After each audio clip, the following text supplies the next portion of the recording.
everybody. I'm here with Josh Vigil, AV's Best 2024. Oh, thanks, man. I appreciate that. I've actually gotten to know Josh through real estate. We do real estate photography and videography for those that don't know InView Media. Yep. So I've gotten to know Josh as far as the beginnings of the process of like the growth of InView Media. Of course, it wasn't InView Media at that time. Uh-huh. I was just doing solo work, and Josh randomly messaged me on Facebook and said, "Hey, could you do this type of video?" And I said, absolutely.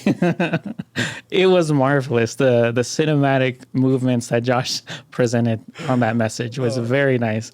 And of course, from there are like actual experiences through the time that we've been now working together, which has been a couple years now. It can't even, at least 6 years around there. Yeah. So as far as like now seeing both of our growth, like as far as like within the entrepreneurship, sure, how would you say now you're processing things as far as like your workspace? And then also if you could just at least give me some sort of pointer as far as like what we are doing currently in a good way and also in a negative way. That I do believe in the path of, yeah, exactly. Okay. Yeah, no, I would say from when we first started till now, I have seen the level of quality go up. For sure. You were Pacheco Productions, but I reached out to you and stuff. And personally, I loved seeing your growth, man. Your growth from where you started as a solo person and then to developing a whole company and then having all the people that work under you and the people that come to these listings, and you've trained all these people. The level of quality definitely has gotten a lot better. And just to add a little context to what Irvin was saying of reaching out, I had been doing my own photo and video when I first started off as a real estate agent. I was doing everything. I bought all the camera equipment. I think I had close to like $10,000 worth of different camera equipment that I bought. And I was doing my own listings, the photo and the video. I was doing Ron's listings. And I got to a point where I had a real estate coach back in the day. And he asked me, he says, "Hey, what are you spending most of your time doing during the day, real estate related?" I said, "Oh, definitely photo and editing or photo editing and video editing." And he said, he's like, "You definitely need to hire somebody." So I had tried out a few other people that were out there, and I just didn't really care for their style. And I felt like what they were offering was less than what I was doing at the point, and I didn't think I was even all that great at that point. So when I had messaged Irvin, I said, "Hey, could you do something like this?" Because I didn't want to schedule something and then come to find out he couldn't. Yeah. And he was like, "Oh yeah, for sure." And I was like, "Okay, great. We're off to a good start." But as far as negative, I don't really, honestly, man, I know this is kind of cliche, but I don't see a whole lot of negative from you guys. In all honesty, I think that you guys are awesome at what you guys do. You guys show up on time. You guys knock things out very quickly. The turnaround time on the photos, the video, everything is great. If you're asking me to like point one negative, I don't know. Maybe if I call the InView Media office number and I get a voicemail like once in a while, but I'll just say that would be the only thing. It has nothing related to work or anything like that. Oh, thank you. Yeah. Yeah. So now going into your systems, as far as like, because I get to deal with a bunch of realtors from the beginning to currently, what is now your definition as far as like being a great agent to being an okay agent? Now that the market is kind of in the downslope, I would really like to give the agent that is out there that is maybe just a year or two in and is wondering why aren't they getting listings as far as like currently now. Sure. So essentially what it boils down to is just putting yourself out there and being consistent. Consistency is really big in real estate. Following up, when you say you're going to do something, do it, and social proof out there. When you become an agent for the first time, you have to gain the trust of your friends, your family, people that are thinking about doing something real estate related or otherwise. They want to know that you know what you're doing. So if you're not posting anything real estate related, but then you're expecting somebody to use you, they're probably not going to use you at that point because they have not built that comfort level with you. They haven't seen the history of all the transactions you've gone through, or at least a few, just to say, hey, he's gotten through these, he could definitely help me, right? So I would say that part, putting your name out there, posting anything related to what you do, your work-wise. So as a new agent starting, I would say post everything. Post when you show up to a home inspection time. I still do it. And I've been in the business. I just completed my 8th year. I believe I'm in my 9th year now. So I post multiple things throughout the transaction, for showing. So showing time, appraisal time, home inspection time, closing time. So there's a lot of different things you can get from a marketing perspective out of one transaction. And it's showing people that you're doing things real estate related. So it's kind of building that social proof with them. As far as my systems with my clients is that when I go and meet with them, we have a listing presentation. It's pretty in depth, and I usually spend on average about an hour and a half, 2 hours with them, just going over all the intricacies of our listing presentation and how it's going to benefit them, by doing these things. And by implementing those things, when you guys come in, the home's ready to shoot and do the photo, do the video, makes it easier for you guys to deliver a quality product because my clients did everything that we discussed and they did an excellent job at it. And then from there, when it goes on the market, it yields great results. Now, going back into the first question that I had prior, as far as like us meeting, as far as like for the first time, as far as like within the message, I might have had maybe 2 years in doing what I'm now currently in. So I can't say I was a professional or expert on the real estate, photography, videography. So I would say I was kind of I was getting up there as far as like the quality that we're at now, but I was still not there. Would you honestly say it's more based on the personality that we connected? Because I even remember the first house that I did for you. You weren't even there. That was the only house you didn't show up to, was the first house. Because I do remember that exact same house. It was gated. It was near my actual house currently. So it wasn't even that far of a drive. But I do remember not meeting you at that first house. So was it vacant? I don't think so. There was a client, but for some reason you couldn't show and you had told me like, oh, this is what we were doing. Got it. But I wonder if it was Ron's listing. No, it was yours. It was okay. yours. Yeah. Cause I think you started using me before Ron. Yeah. So, but now going after that one listing, and prior your experience with other photographers, that you might have met in the past before me, like I said, my work at the time wasn't that great. I would say. So I can't say the comparisons because I haven't seen any of their other, like your latest work as far as back then. Would you say that if their personality was more connected towards your personality as far as like where we're at? Because I do develop friendships throughout the work that we are currently in now. Do you think you would have maybe given them more of an opportunity to stay longer? No. Just because the quality of work that I received wasn't something that was up to par with me. And I felt like mine wasn't even the best. So like similar to what you were saying, you didn't think yours was the best at that point in time, but I saw yours as way better than mine. And to me, it's about delivering a product to my client. It's not about the relationship part of it. On that note, like I had just met these people that had used a few times and I appreciated their time and doing the best that they could on those homes. But when I looked at it, and looking back at some of those photos and videos, there were certain things I did not like.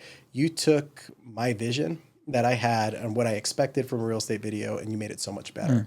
And not to mention, like you were saying, personality wise, we always clicked. From day one when I first met you, I was just like, Irvin's such a good person. He has a good heart. Like, he's funny. We get along. We could joke with each other, and we don't take it too serious. It's like I respect you, you respect me. And I think that's kind of what hit it off there. But it was the quality of work, though, that you did, too, that just was like the cherry on top. Oh, okay, gotcha. Yeah. So it's not my jokes. Gotcha. Yeah, no, your jokes, you need a little bit of work. All right. Yeah, and I do like that we do have we're kind of similar ages. Yeah. So we kind of have that comparison as far as like, oh, remember this, because we reminisce on certain things that I would say the 20-year-olds wouldn't even understand before the Wi-Fi started coming up. 100%. We had DSLRs, or the dial-up. Yeah, but I do enjoy the company that we've come across as far as like not only from your agents but also the people that I brought into the company. Like you've met my friends, you've met Sarah, you've met Ariana, of course, you've met Jordan, and amongst other photographers. And I do appreciate the ability that you trust me enough that when I bring someone in to a home that is your client, that you're going to say, hey, I trust Irvin enough to then trust them, Yeah, 100%. And I think my level of expectation for things already going into it because we worked with each other for so long now that what I expect out of videos. And I think that you always over deliver what I'm looking for, which I know that with you bringing somebody in, you're not just sending them to a listing by yourself. Every listing that I've ever done with InView Media has always been with you. Yeah. And I'm sure that there are some agents that you're not there with those agents. So it's always meant a lot to me that you're always there on those, just for the fact that like it gives me time to talk with you and catch up with you, see how you're doing on a friendship level, but also I always know that the quality of work's going to be amazing. So, and I know you training whoever you bring in, that people can be trained that way, but you had to have seen something in those people that you brought in to work for your company in order to give them a chance. And I know that about you too, because you have high level of expectations too. So I know if they're good with you, that it's gonna be good with me. So I don't ever worry about it. Yeah, delegating for sure has been a work in progress for myself, Yeah. like being able to actually from the start, like I think we had spoken about this when before InView Media started, where like I either grow a team or I stay where I'm at, and I think I had to like go through that process and journey. I'm like, okay, I'm going to bring people in, which was a learning curve for myself as well, because I'm the type of person that I want to do more for people, but then not everyone's going to do the same, For you, like in return. exactly. Yeah. And then even if they see where it's not just for me, it's for the, like, once again, it's like the process of like understanding you're doing it to deliver something for someone else and not Yeah. for yourself. I think that's something that I've had a hard time, because I've brought in, I'm not going to ever mention any names, like, and I do, I will always be grateful and have some sort of gratitude towards those that have been in the team and are no longer on the team. They serve their purpose, and Sure. I will forever be humbled as far as like them being a part of that journey. But I've come to understand that not everyone's going to see the world the way that I'm seeing it. Like as far as like, I want to move a trash bin, not because someone's telling me to move a trash bin. It's just like it needs to be moved because it will look nicer. Yeah, you're taking initiative, and because you know that what you turn over is a reflection of you, and vice versa. So what I turn over to my clients and what you send me, I'm the filter. So there have been a few times, and very small things, where I see something like lighting looks a little off on the picture or something, and I'll ask you, I'm like, hey Irvin, can you tweak this for me, or just like, and sure, send it right back, and it's done. And then I send it over to my clients. And I think I've shared quite a few, of my clients' feedback to you. Every time they give me feedback, like, oh my God, these are amazing. Please tell Irvin and his friend, thank you so much for everything. I always share that with you because it's important to me. I think that, as a real estate agent, we're the face of a transaction, right? Per se, just because we're the realtor. But it's a whole team effort. The whole sale process of a home, it's not just me. It's not just me that led to a successful sale. It's InView Media that assisted with that. It's escrow that assisted with that. It's title officers that assisted with that. There's a whole team of people that work hard to make sure that everything runs smoothly. So it's not just me. So I always appreciate the level of expertise that you put into everything that you do. It makes me feel comfortable every time you show up at a home to do it.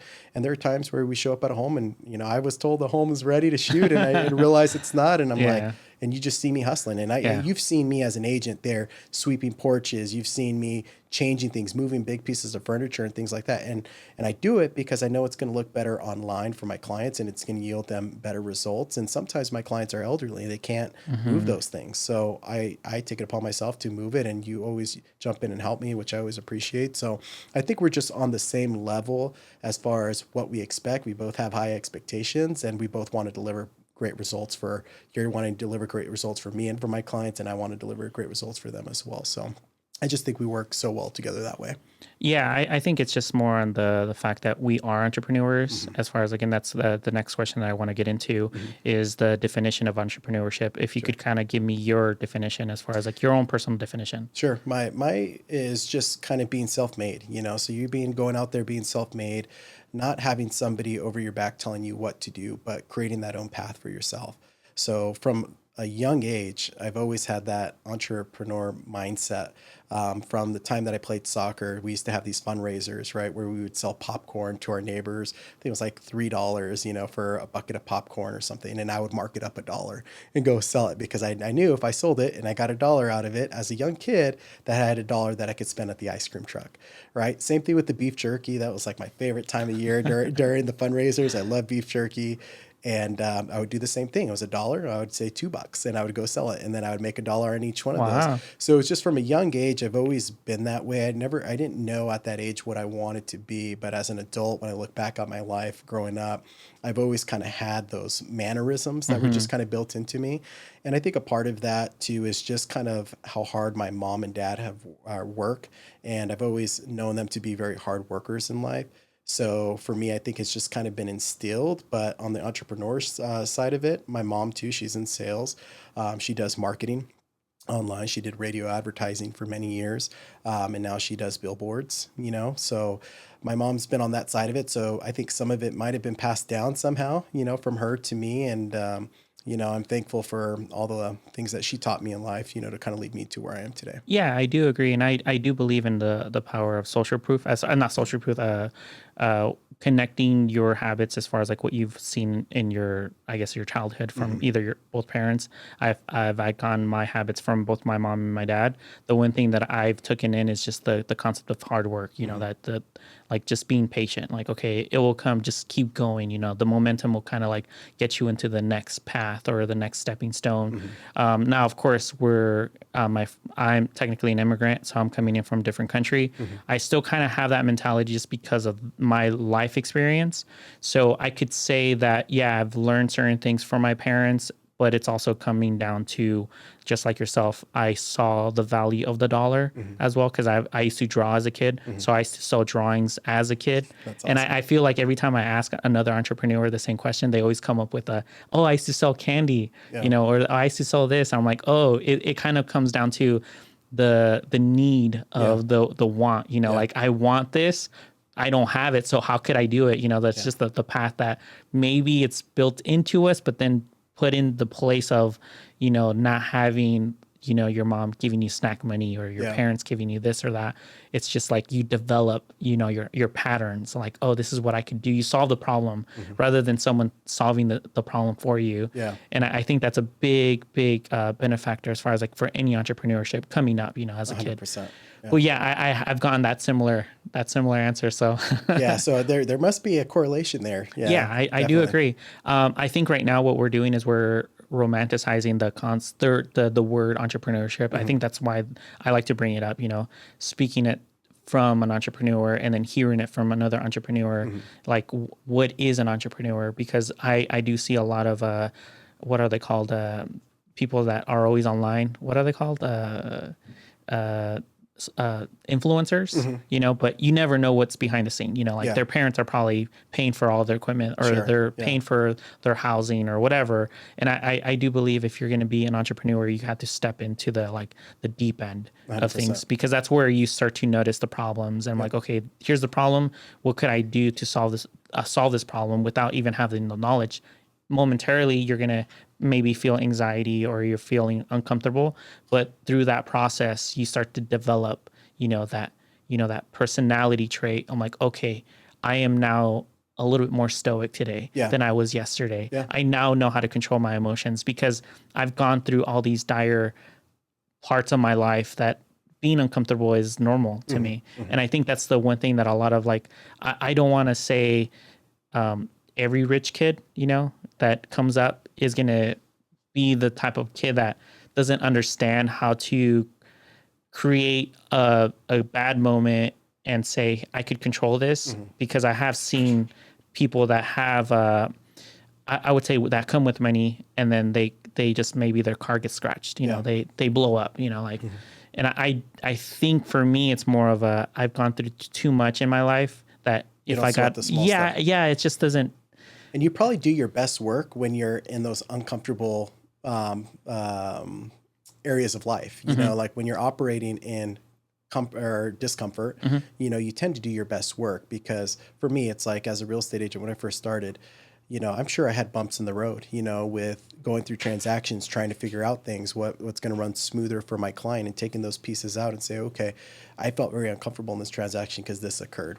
How can I fix this for next time? Right. So I think a lot of it does come down to the problem solving part of it and kind of paving your own path to kind of make sure you are successful in with whatever you do in that realm. So that's interesting, that correlation between, trying to figure it out and, and like you said, there's somebody that may not have that, or somebody that has always been given something, that hasn't had to work for something, and then they encounter some kind of, issues that come up in life. They don't know how to process it. They don't know how to handle it. Mm-hmm. But because you've been uncomfortable a lot throughout your life, that when things come up, you know how to control your emotions, and you can kind of look at it for what it is and then figure out a game plan from there. Yeah, and now going into the same question, but now bringing in your kids, Sure. like understanding this human behavior pattern.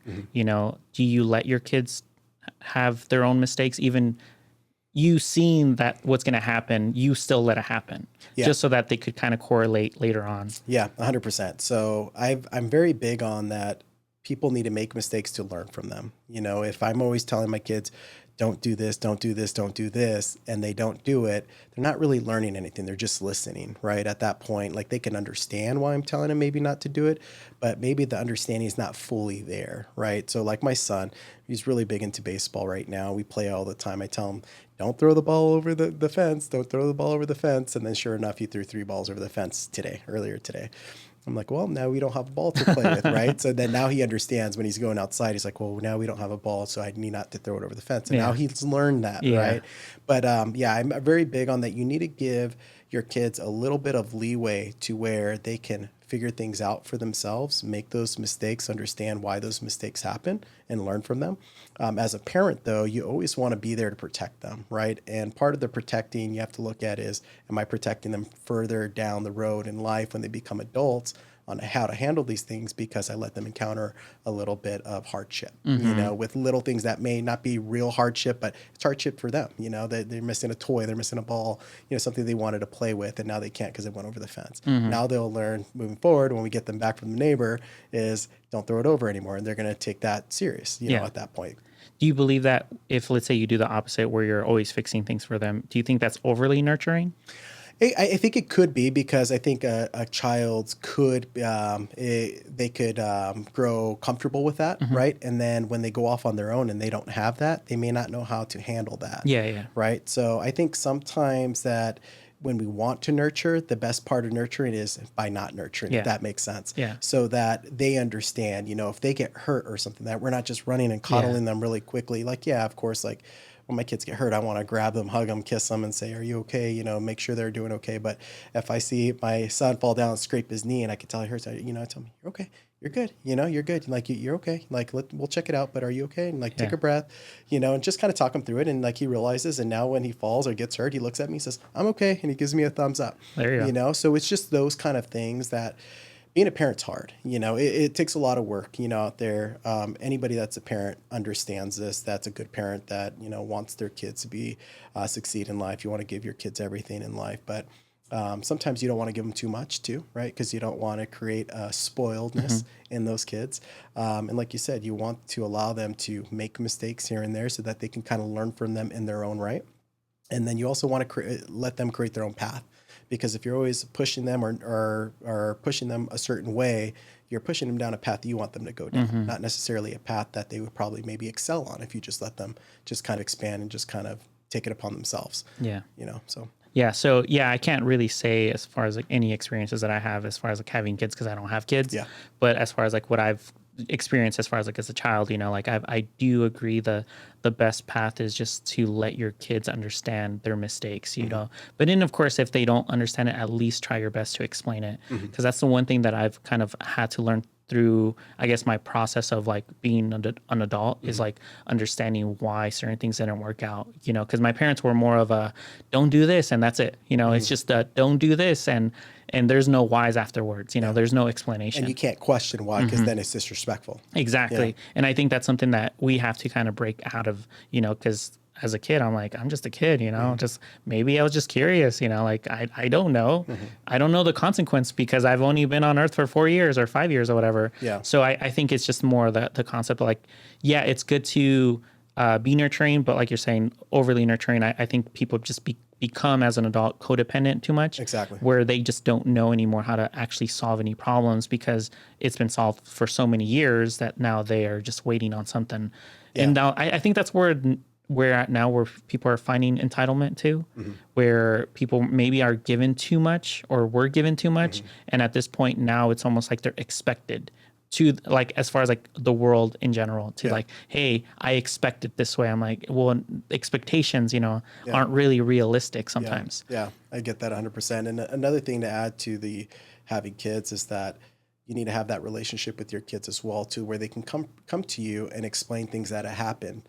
So I'm really big on telling my kids, tell me the truth. If something happened, tell me the truth. I'm not going to be mad. We'll talk about it, right? So my son comes in the other day and says, Dad, because I asked him, I said, go feed Max. That's our little labradoodle that we have. And he went to go feed him.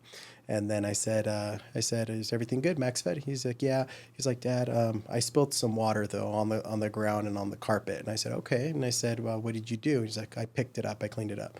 And I said, okay. I said, we're good. So it's just like having that openness, because if you come down hard on your kids when they're trying to confide in you, to talk to you as a parent, but also as a friend, because kids look at you as like you're their superhero, but they also are looking at you as a friend. I tell my kids all the time, you guys are my best friends, because I want them to know that I value them, not just as that you're my child, but you're my friend, but they know that there's a certain level of where friendship stops and being your parent kicks in. They know that line that it doesn't cross, right? They're two separate things.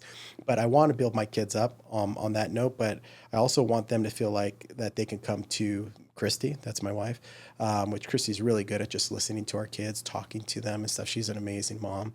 And then also when my kids come to me, that I'm not going to say, hey, you shouldn't have done that, right? Because that's a quick way for your kid to shut down and never want to open up to you again. So, that's why I say parenting's hard, because as a parent, you have to think through all these different avenues of being a parent, and by the decisions that you make, how will that affect you later down the road with your kids when they get older.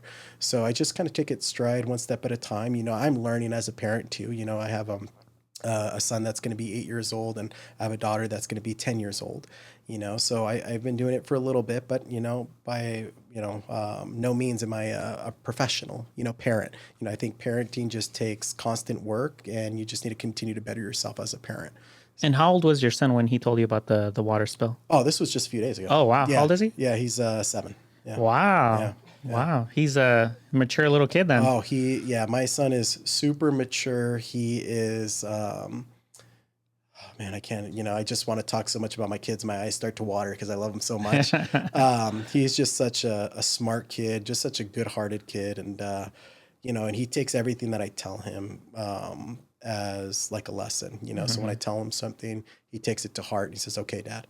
And when he says, okay, and he looks at me and he just says, okay, like I know what, he's going to follow that. Yeah. At that point. But yeah, both of my kids, man, I was blessed. God truly blessed me with amazing kids. They come from good stock, Yeah.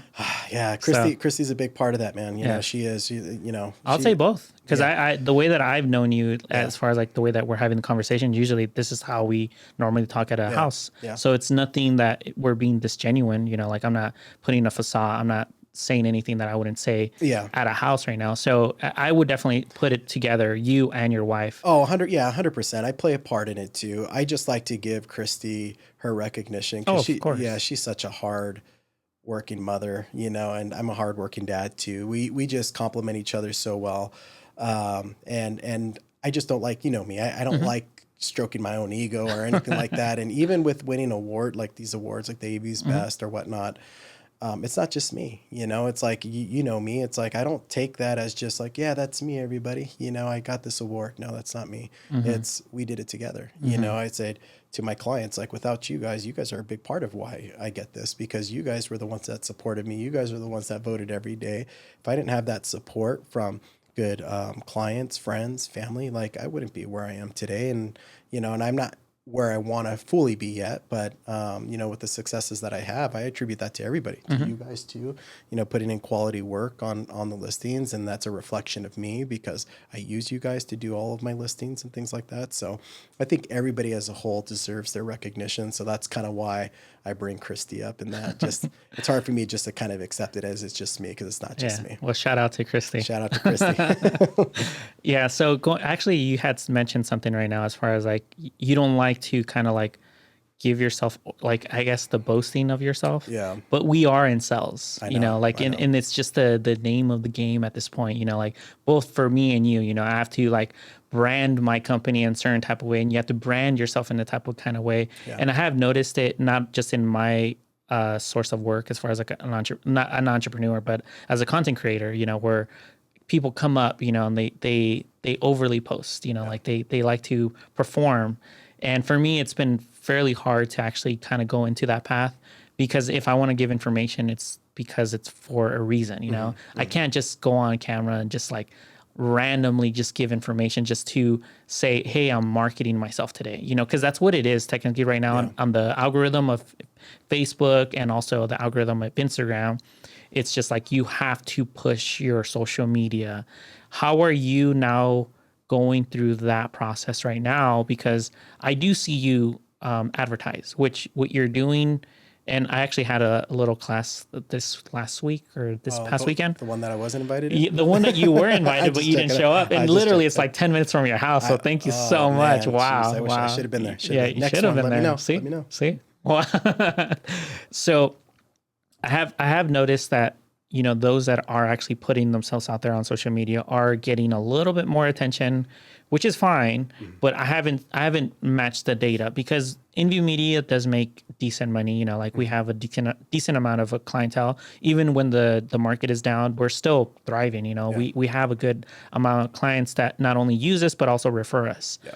So for you going into social media marketing, how are you taking it in? Like, are you now putting in more efforts as far as like marketing yourself, or are you within the same idea as far as like when you first started? No, I'm definitely cranking out more than I was before. And it's an area that I'm uncomfortable with. Like I said, it's like my face is the image of like my real estate transactions, but if I wasn't in real estate, I wouldn't be posting all these things. I'll say that. I'll post my family stuff all day, every day, because I love my family. I love showing my family off. I love them to death. But real estate stuff, when it comes to like my billboard, that billboard that I have out and stuff like that, that I actually was a great moment because I was able to work with my mom. I always wanted to work with my mom in some kind of capacity, and I was able to kind of check that box off that she helped me with my billboards. But for me, it's right now when the market is kind of down because interest rates are high, home prices are high, neither have given, right? Interest rates haven't come down, prices continue to go up. A lot of buyers can't qualify right now to purchase, or they're waiting on the sideline for some kind of relief for the feds to cut the rate. That's when I think you need to advertise most, is when other agents aren't. Because a lot of agents right now that are out there, they're not putting the money into their marketing and marketing their stuff. They're just trying to keep everything they can because they don't know when their next deal is going to come. And I totally understand that. I've been there 100%. And I've known that, when I first started, it was like, hey, I got this, paid this much money.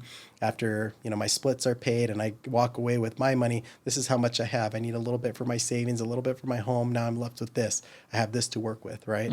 Some agents are in that, and you just kind of have to work through it, and when there's a lot of agents right now that are not marketing themselves for the sake of their volume has come down because there's not the overall transaction volume has come down and their volume has come down on their end. That's when you kind of need to kick it into another gear, and separate yourself from agents that are not doing it, putting your name out there. So since having that billboard, I've gotten a ton of calls on the billboard, with people reaching out to me. And then I get a lot of my friends and family members that always send a message, or they'll upload it to their Instagram story and say, hey, look at this guy, look at this guy. And it's just like, it's perfect, because I paid for my billboard, obviously, to be up there, but my friends spreading the word for me and my family spreading the word for me is helpful for me too, because they're sharing with people that I don't know. Yeah. Right. That's awesome. Yeah. I'm happy to hear that you're at your billboard on 10th Street, Lancaster. Sergeant Steve Owens Park. There you go. Yeah, there you go. Yeah. I do want to give out the process of branding as far as like what you should be doing as far as like for yourself. Sure. Which I do believe you have a certain type of personality that a lot of people don't actually push out, which is like more of the casual person, like more, I wouldn't say like mellow, but you're not like the stand-up comedian type of guy. Like you're not the used car salesman type of guy. No. And I think that's something that we're missing in, I would say more in your profession, because there's a lot of stereotypes when it comes into real estate, or I would say realtors in general. Like people looking out for themselves and not for their client? No, it's just more of the high end, like even though we live in the AV, they're still pushing like, the luxury personality. Got it. Yeah. I do want I in your office too, like Ron and Michael, I do believe that you guys are, like, I would say very, very good people in general. Like, Yeah. I'm not just talking about real estate. I'm talking about people in general. Like, you guys have the personality type that isn't really shown too much online, and I think that's something that you guys should start conveying on your branding, because it's something that I think more people could relate to, Yeah. rather than the one that is like overly the top. And I'm not saying that one is better than the other, but as far as like your demographic, it's kind of like, oh, where's that one guy that I could relate to? And I think Yeah. that's something that we're kind of missing, because advertisement, which is what you're saying as far as like your open houses and all that stuff, but you're not putting yourself in, Yeah. like, Yeah. and that's something that you're missing. Yeah, yeah, and I agree, and I love constructive criticism too. So I appreciate you telling me that, because there are times when I post a lot and I feel like I'm posting too much real estate stuff. I'm not trying to bombard my friends. Everybody knows I do real estate. If they're interested, they'll let me know at that point. But you're right. If there's a way to kind of convey our personality a little bit more online that could help somebody relate to you to where they feel comfortable picking up the phone, that's definitely an avenue that we should definitely consider. So I appreciate that, man. Yeah. Yeah. No, and the only reason I say is because I do want you guys to succeed. Like, as far as like the wherever it takes you guys, I want it to be where it's known, like, oh, the higher advantage, Yeah. the team. Yeah. It's not just the real estate, like they actually have genuine personalities, Yeah. where they're going to convey it not only on camera, but it's kind of a little missing right now. It's because I know Ron just started doing the videos because of Yeah. you guys. But I've met Ron so many times, and maybe he's at the point where he's coming in from a different generation, where he's like, I have my referrals already. Yeah. What's going on? But once again, it's his company. His last name is connected to the company, where I'm like, okay, people need to understand that who you guys are real, like, and Yeah. I want to find a way where you guys are actually putting that out there, because I've done videos for you guys, but they've been scripted. Yeah, and I think that this, like some like what we're doing right now, this podcast, I think that's a good step in the right direction. I feel like, for me at least, to kind of put myself out there for people that don't know who I am. They may see my advertising online, but they don't know the personality attached to it. So generally, I say it's like I could talk to people, face to face all day. I love talking with people. I'm a people person. It's when I get on camera and stuff, I freeze up. And you guys have seen it when you guys are, all right, Josh, 3, 2, 1, counting you in, and I'm like, I forgot my line. So, but you're right. I do think that is missing as a whole in real estate, because I don't think there's a whole lot of people that out there that do that kind of stuff, where they just show their genuine personality online, opposed to just like, hey, I'm Josh the realtor, look at my advertising, opposed to like, hey, I'm Josh, I'm a realtor, I'm a normal person just like you. I'm working hard to provide for my family just like you. So I think that if you could put some more relatable content out there that people can relate with, when they pick up that phone call, they're going to be more comfortable just speaking with you, just in general. So, and I've noticed that too, even when going on listing appointments. I've met with people, and they met with me and they were like, oh, like, and this was especially in the beginning when I first started real estate. I was really young. I think I was like 26 years old, 27 years old. And people would look at me, and I know that they would look at me and say, this kid looks young, even though I was an adult, he looks young. Can we trust that he knows what he's doing? And I had a few of my clients tell me before, we're so glad that we used you, because we thought that you looked too young at first. And we're so happy that we decided to use you, because you blew our expectations out of the water. And that made me feel good, but it also set reality. Reality kicked in and said, well, you look at somebody, and we're very quick to judge just by looking at somebody, right? And I used to do it too. I used to look at somebody and say, hey, I want somebody that's a little bit older in that profession, because if we run into any issues, they know how to problem solve. They know how to fix the issue, right? Does this young 26, 27-year-old Josh, know how to fix this issue if we run into it, right? And I know that a lot of people may feel that way, but if people can see your personality online, know who you are as a person, and then get a good feel for that comfort level, everything else will just kind of take care of itself. So I do definitely think that's a good avenue to kind of pursue. I'm definitely going to bring that up to Ron and Michael. And it doesn't even have to be real estate related. It could just be anything just about us, get to know us, so I agree. That's an awesome marketing tip. Thanks. Yeah. I didn't have to pay for it. I'll charge you half the door. Don't worry about it. All right. Yeah. So that's exactly kind of where my little spiel as far as like this weekend was on branding. And I didn't want to talk about real estate. I think that's my thing is, I don't want to sell something that I myself don't do. I think a lot of the entrepreneur content creators right now are just doing the trends, which is fine. Like, I'm not I'm not saying it's bad or anything. I go do your thing, however you feel comfortable doing it, go for it. But when it comes down to me, like, and if I could communicate well with you in a way where it's just not dialogue, it's just like either culture, or I could relate to your background in some sort of way. That's something that I'm like, oh, that's something that you could brand yourself off of, because a lot of people that you may think might not relate to you will actually relate to you, you know? Yeah, I remember you told me something once, and it always stuck out with me, and it's gotten me to want to start like learning to be bilingual. Because you had told me from a get go, you're like, Josh, and I know you meant this as a compliment, so I don't want it to come off like it was negative in any way. It was a positive mark on me. You had said, Josh, with you being Hispanic, you don't speak Spanish. What's going on, man? You need to speak Spanish. And like, there's so much out there, so many people you could be helping, that just meeting you, just knowing your personality type and how easy you are to talk to, that's what that side is missing. You said, somebody that could put their face out there and make somebody feel comfortable the way that you make your clients feel comfortable on this end. You just need to learn how to speak Spanish and just start putting your face out there and be bilingual. Yes. And I remember that. And I downloaded the app and I was doing lessons on it, and it kind of slipped away, but I'm going to jump back on that again. Cause I really thought that was a nice compliment, because it was a testament to what you thought of my personality type, which I know that you're very observant of how people are, and, if the meaning behind their actions and what they say are truthful or not. And I think that you and I both know we're very authentic people, and we're ourselves. Even with Jordan, we're our listeners. We're joking around. We're having a good time. And you're right. People want to see that from people that they work with. It doesn't always have to be real estate related.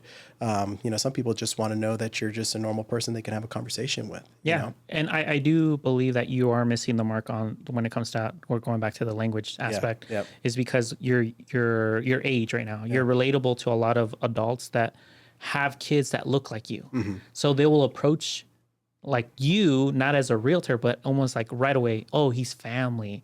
And I think within the Hispanic community, it's kind of missed right now. Like there's a lot of older, I would say the 50-year-old Hispanic guy right now, or Hispanic woman right now, that is kind of getting into that market right now, but yet they're not pushing themselves on social media. Maybe once again, like Ron, they already have the referrals, that their years of experience, that maybe they don't find it as important, but you going into your, I don't know how many years you have now, what, 7, 8, I think 8 years? Yeah, I'm in my 9th year now. So almost a decade, like what's the next 10 years going to bring you? Like you could either go forth, like I'm just going to keep doing what I'm doing now, which I would say that your success story, like going in, not a lot of realtors actually make money. For those that don't know, like a lot of them are, on the peak of like, I need to get a different job, so you are far and few as far as like, oh, I make a living off of real estate, which is amazing. But like we said, real estate comes in waves. The market shifts here and there. So having that, you are Hispanic, and once again,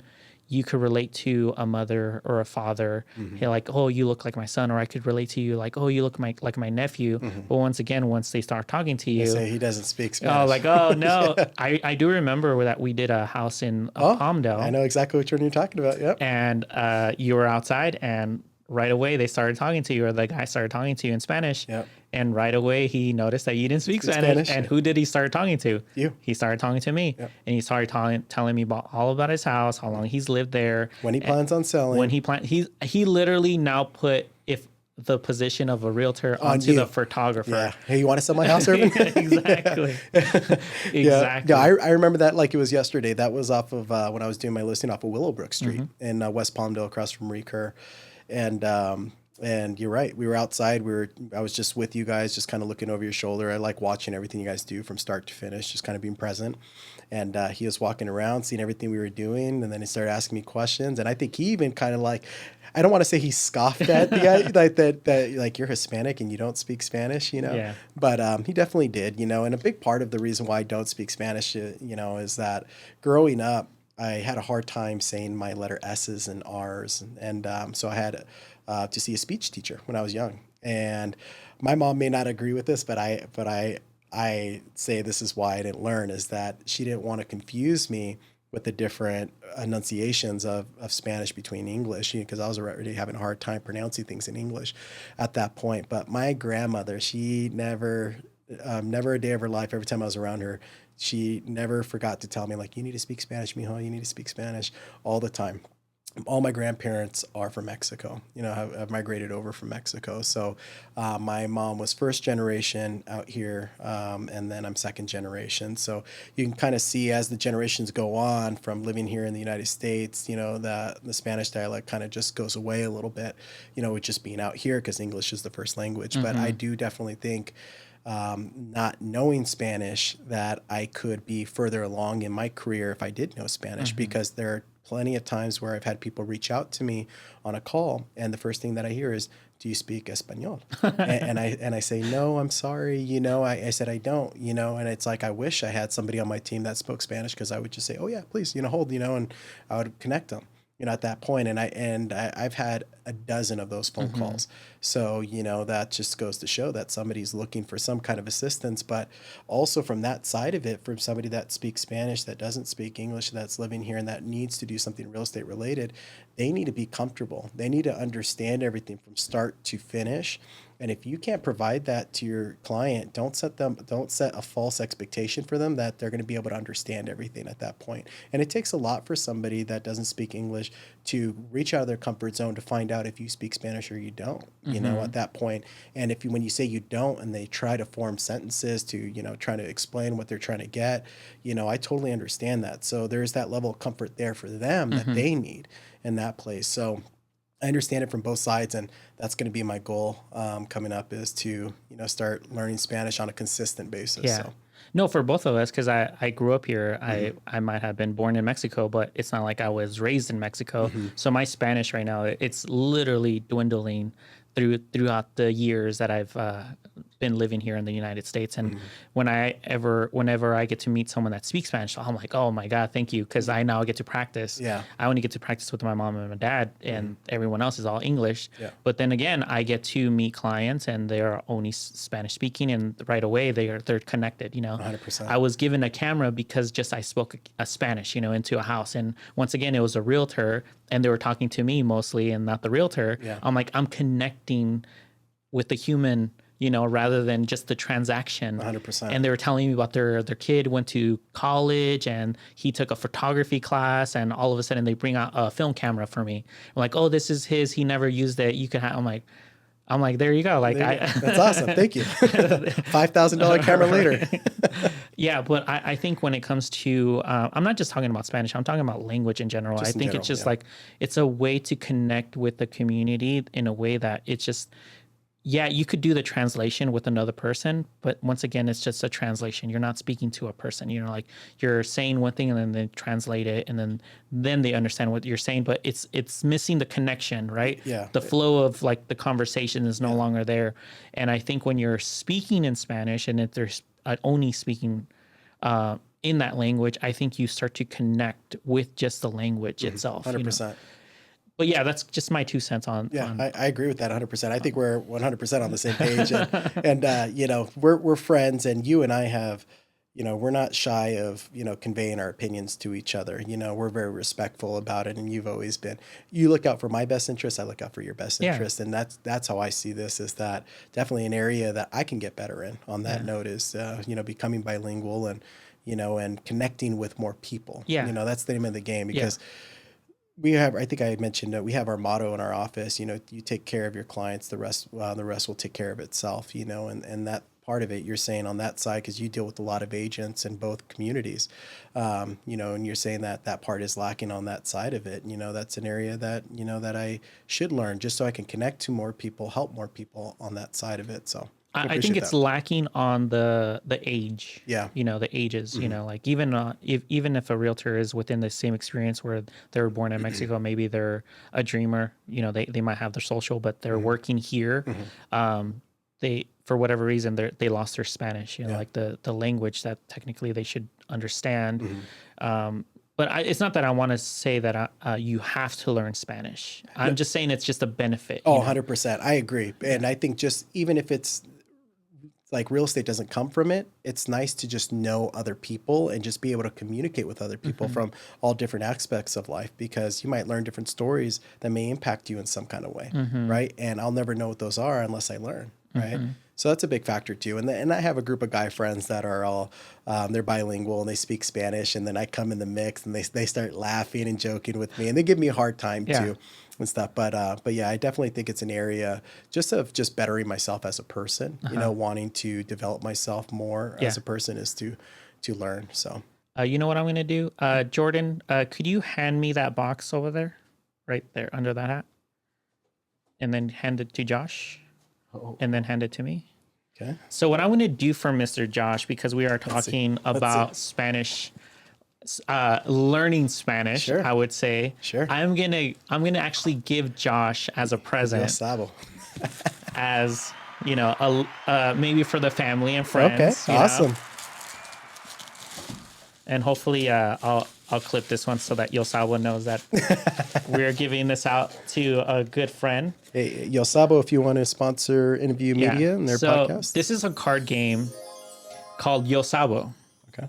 So it's basically just cards, and basically you're asking the person that next to you, like, oh, how do you say this? You could either go back and forth in Spanish or English, but it's just a form just to like start to develop your vocabulary as far as like in Spanish. Do you want to play? Yeah, let's do it. We'll just do one. Okay, here we go. Here comes the person. Brand new, you brand guys. Brand new. Here we go. Right. Okay. This will be our last segment of the podcast because I know it's a Sunday, so it's a family day, but give me 1 second. I should have gotten nails for this. Give me 1 second. I don't have long nails. Here we go. So hopefully this, by next year, Josh will know every word in the Yeah, I better put this to work. Irvin's going to ask me every time.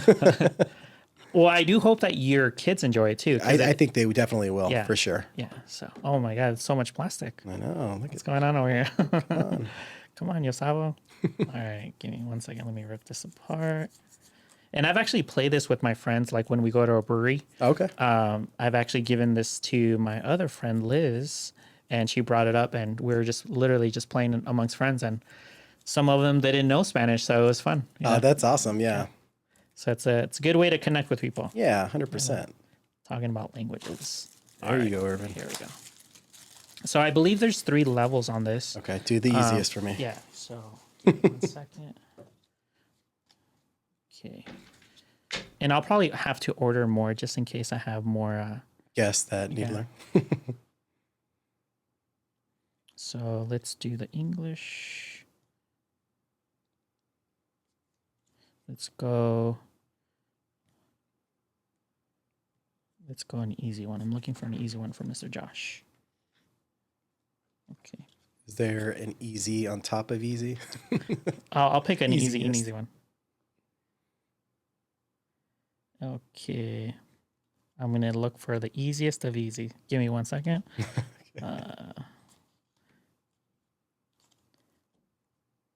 Okay, you might know this one, and I might give you a different one, just in case you don't know this. So, dun dun dun, and so I'm gonna say "cómo se dice." So in English translation is like, how do you say this? Okay. So I'm gonna say it in English, and you're gonna try to translate it in Spanish. Even though I don't know what the Spanish word is. Yeah, that's the game. Okay, that's the game, and then you could go vice versa. There's other cards where it says it backwards. Okay. So, but we're gonna try it in. So you're gonna tell me English. I'm gonna try to say how would I think it sounds or in Spanish. In Spanish, exactly. Okay. All right, here we go. You're in the hot seat, bro. All right, ¿cómo se dice jungle? Jungle. Jungle.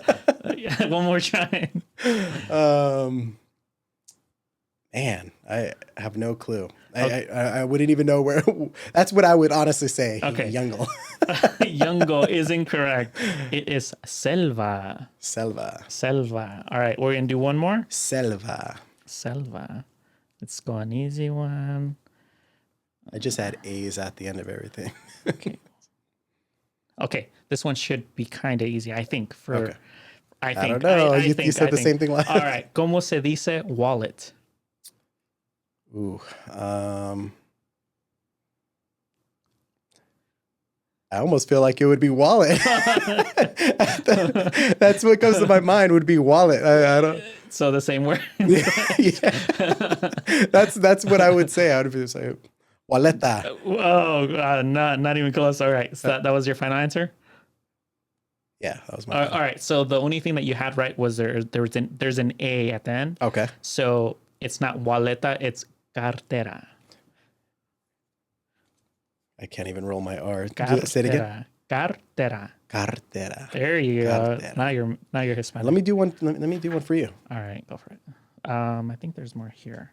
So there's different. See how it says. So it's como se dice. Yeah, como se dice, ankle, and then This is I think there's different levels. Like I said, it's color coordinated. Just pick whichever one you want.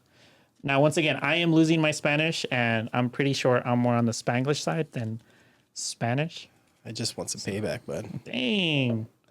I'm giving you man, I would have got these ones all day. I'm giving you a card game and over here with revenge. Oh, yeah. Some of these are way different, huh? Okay. Okay. I'm going to do 2. Okay. You ready? Yes, sir. All right. First one. Como se dice dessert? Dessert. Dang, I know this too. How am I blinking right now? Dang, I hate being on the hotspots. I know. I hate you changes. Dessert. How do you say dessert in Spanish? I have it in my tongue, to the tip of the tongue. Literally, it's my favorite part of the meal. Dang it. I'm blinking. Like I know it, but I'm blinking. Postre. Postre. There you go. Did I pronounce that right? You said it right. Oh, there you go. All right. All right, next one. All right. Como se dice embarrassed? Embarrassed. Vergüenza. I don't know if that's right or not. Just the way it's spelled, because I know that sometimes the enunciation is different. You tell me. Avergonzado. Yeah, it's more proper. Yeah. More proper. Yeah, okay. So I have a question about that actually before we end this.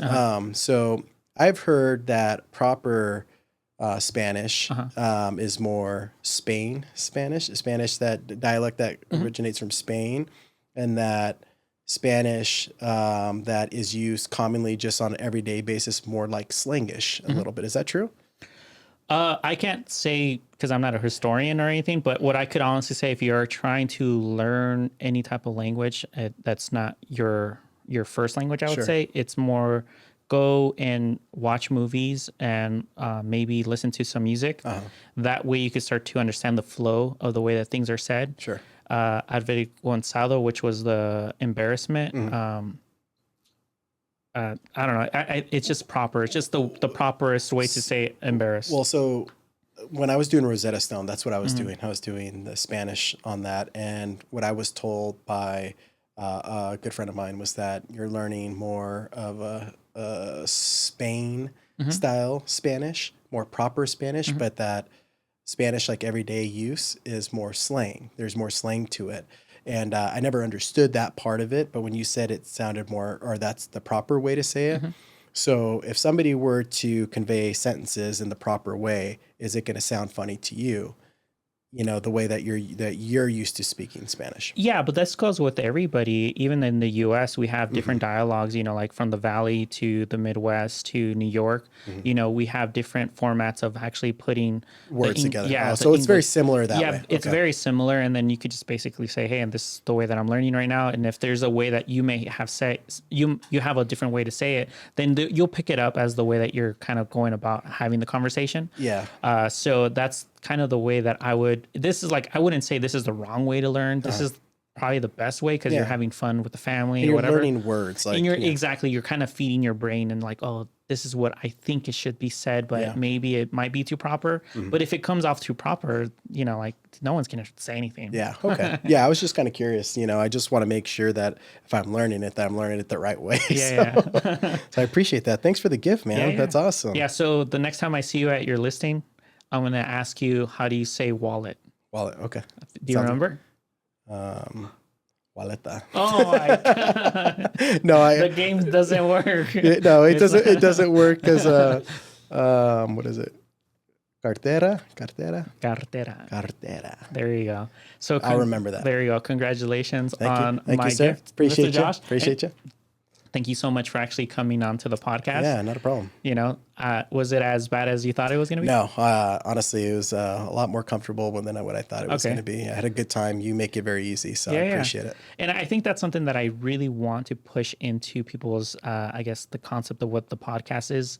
I do agree that it could be nerve-wracking because of the equipment and the lights and, you know, I guess the thought of you being recorded on audio and video kind of puts people on a high angst of emotion, which makes your anxiety kind of go even further. Sure. But as far as like the way that we talk, it's just the way that we talk, you know, the way that we look, it's just the way that we look. We are our own biggest critics. And I'm pretty sure that no one really cares about the things that I care about, you know, when it comes to myself. Oh yeah, 100%. So it's just self-thought, you know, like we just have to get out of that negative and space. it's just like we're having normal conversation, like just like if we're at a listing and we're just hanging out chatting. That's how I feel right now. So and this is the better way for me, one, to actually communicate online. Like I said, I'm really bad when it comes down to the, hey, you guys, these are the 5 ways to solve this, you know, that kind of thing. I have done it in the past, and I probably will continue to do it because that's the flow of the way that things are, you know, evolving, you know. Unfortunately, that's just, it is what it is. And I either do that or I get a regular job, you know, which one is the worst thing to happen in my life. I would rather just say, hey, you guys, this is the 5 things that I, as a photographer, would like you guys to do before going into a house, you know, that kind of thing. Yeah, exactly. You're not actually getting to know me as far as a person, but it's just the way the algorithm works right now. Yeah. And me doing the podcast, for me, it's just the best way to then, one, have people relate to me, but also have people then to relate to the guests that I'm speaking to. 100%. Yeah. So, I appreciate you having me. Yeah. Thank you so much. And hopefully I'll have Michael or Mr. Ron on the next pod. Yeah. or the next episode. Exactly. So that everybody can learn our personalities. Exactly. Thank you so much for coming in. And thank you, Jordan, for doing this with me. Thanks, Jordan.